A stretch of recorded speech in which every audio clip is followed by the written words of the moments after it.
Ngayon ay magluluto ng aking ulam na talong, kalabasa, sitaw at saka okra. Tinanggal ko yung buto ng okra. Yun ang gusto ko. Tapos hindi ako nagpapainit ng mantika dito sa sabay ko na sa esos, ang dami naman ata. Sabay ko na sa bawang. Ayaw kong ipapainit. Sabay ko sa bawang papainitin.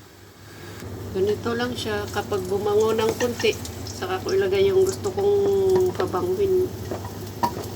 Kasi ayaw ko yung mainit na masyado ang mantika. Gusto ko lang para ma-absorb niya yung, pero low fire ito May kanya-kanya naman tayong paraan ng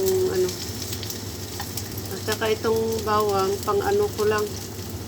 Para medyo may bango ng konti. Para hindi amoy gulay yung mga ito sandali na lang din para lang bumango ng konti kasi hindi naman ata maganda na painitin ito ng mantika itong kalabasa, baka kung ano pa ang lumalabas dito. Hindi ko lang alam, hindi naman ako expert, pero ang alam ko hindi maganda.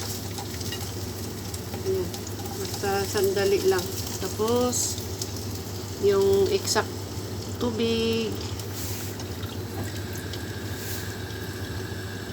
yung sak na maluto, lahat yung ilalagay.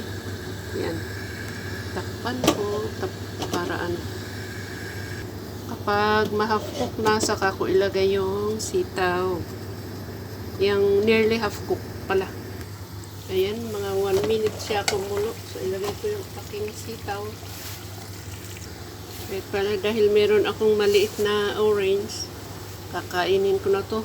30 minutes or 1 hour bago ako kakain. Dahil meron naman, kainin ko na.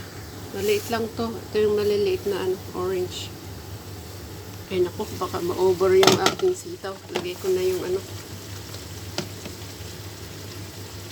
Kasi pag nag-brown ng sitaw, parang hindi maganda ang itsura. So, ayan. Ano ba yan? Yung, ilagay ko na yung talong at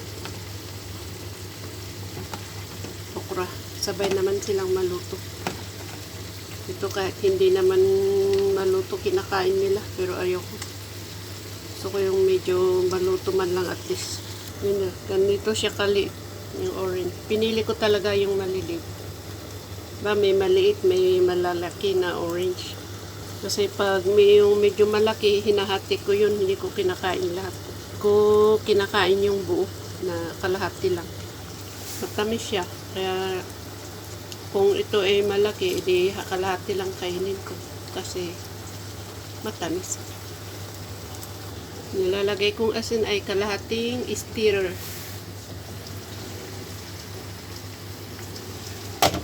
Basta alam kong may asin. Spoon ng stirrer. Punak-puma. Sabihin ko sana kalahati ng stirrer. Spoon ng stirrer. Kanya-kanya naman tayo ng panglasa kagaya ko. Kaya depende ng ating ilalagay dyan. Paano natin lutuon yung gulay na yan. Basta ako, ganyan ako magluto. Minsan nilalagyan ko ng kanina nilagyan ko ng ganyan kadami na instant yung coconut powder para may konti siyang creamy taste. Ayan, naluto na yung aking ulam.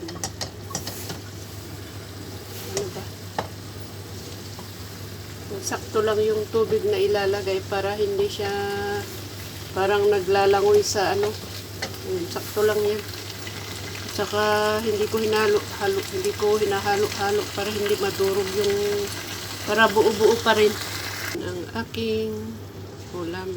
Yan po ang aking ulam ngayon. Hindi ko na timingan na naman yung sitaw kaya ito medyo overcook. Kaya hindi maganda yung pagka-green niya. Masarap siya kahit walang karni. Okay lang pag nasanay na hindi masarap ang ulam, okay, masarap pa rin kahit ganito.